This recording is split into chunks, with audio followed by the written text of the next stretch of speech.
California's governor says President Trump is sending 2,000 more National Guard troops to Los Angeles as protests over immigration enforcement continue. Gavin Newsom, who's highly critical of the deployments, said only around 300 of the current 2,000 National Guard troops in LA are being used. The Pentagon has also mobilised a battalion of 700 Marines, an order Governor Newsom has described as un-American and the deranged fantasy of a dictatorial president. The protests began on Friday in response to raids carried out by US Immigration and Customs Enforcement, known as ICE.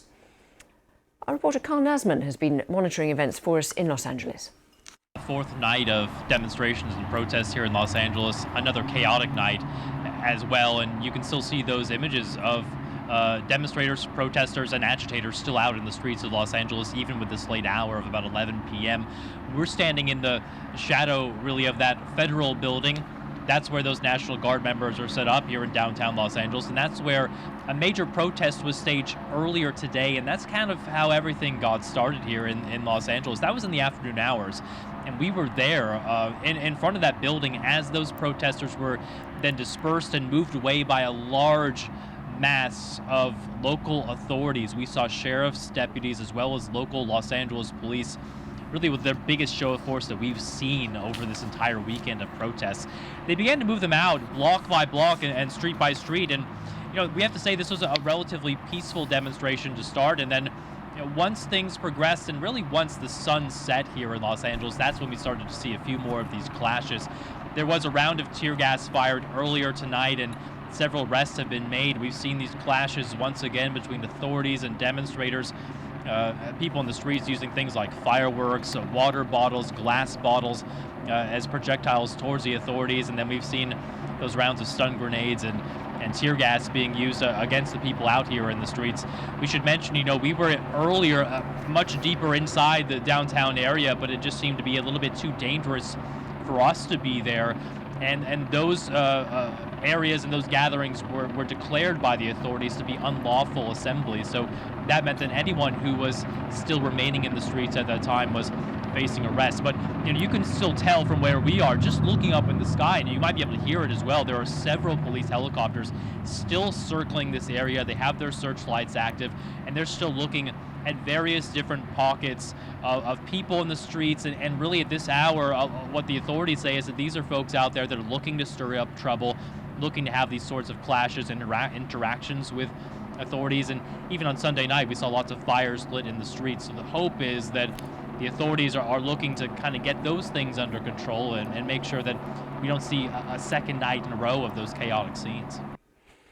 Greg Swenson, chair of Republicans Overseas UK, gave his reaction on President Trump's recent intervention in LA. Well, I think it's an overreaction from Governor Newsom regarding President Trump's maneuvers. I mean, if he wanted to quell the violence, he could with his own. Either he could deploy the California National Guard, or perhaps the local enforcement agencies could handle it, but they're not. They've chosen not to. And even the LAPD, the Los Angeles Police Department Chief McDonnell, has said that he has said that this is out of hand, and sort of indicating that federal help might be necessary. President Trump, when he was talking to reporters, said it's still simmering, but not very much, suggesting that things have calmed down and that the troops have been sent in have made a difference. But now there's a suggestion that more will be sent in, and the Marines as well. So what is the reason for adding the Marines into the mix? Well, I think he wants to just have them on call. And as your reporter pointed out earlier, of the troops that have been allocated, only a small handful have been actually deployed. They're really there to protect federal property and to protect federal enforcement officers in the immigration service. So, this is not, I don't think they're designed to quell all of the protests and all of the rioting. But the most important thing is to be ready so it doesn't get out of hand. And remember, there's context here. The 1992 Rodney King riots were in Los Angeles, and I think George H.W. Bush, waited too long. He ended up sending not only the National Guard and Marines, but he also sent the Army into LA. But again, it was probably too little too late. So there's lots of historical context here going back to the summer of 2020 with the riots, the George Floyd riots, and then of course during the civil rights era when President Eisenhower and John F. Kennedy sent federal troops to desegregate the schools in the South that were, where African American children were being blocked by the Democrat governors at the time, the segregationist governors, from going to school. So, there is plenty of history where federal troops are sent to quell violent unrest. The administration and Mr. Trump have called the protesters insurrectionists. I suppose some protesters would argue that actually they do have a right to protest. Would you say the right to protest is now at risk in the US if people are labelled as insurrectionists when they're demonstrating? No, definitely not. They're not labeled as insurrectionists when they're demonstrating. They have the right to protest. They're labeled as insurrectionists when they're resorting to violence. So the purpose of these riots is to thwart enforcement of the federal law.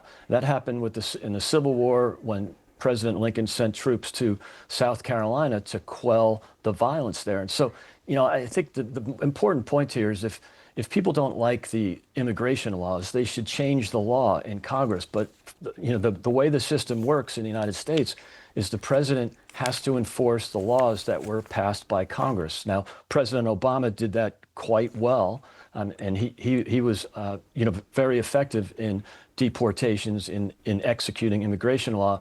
So is President Trump. Unfortunately, President Biden just recently ignored congressional law or federal law that was passed by Congress and chose not to enforce it. So this is just a common sense issue right now.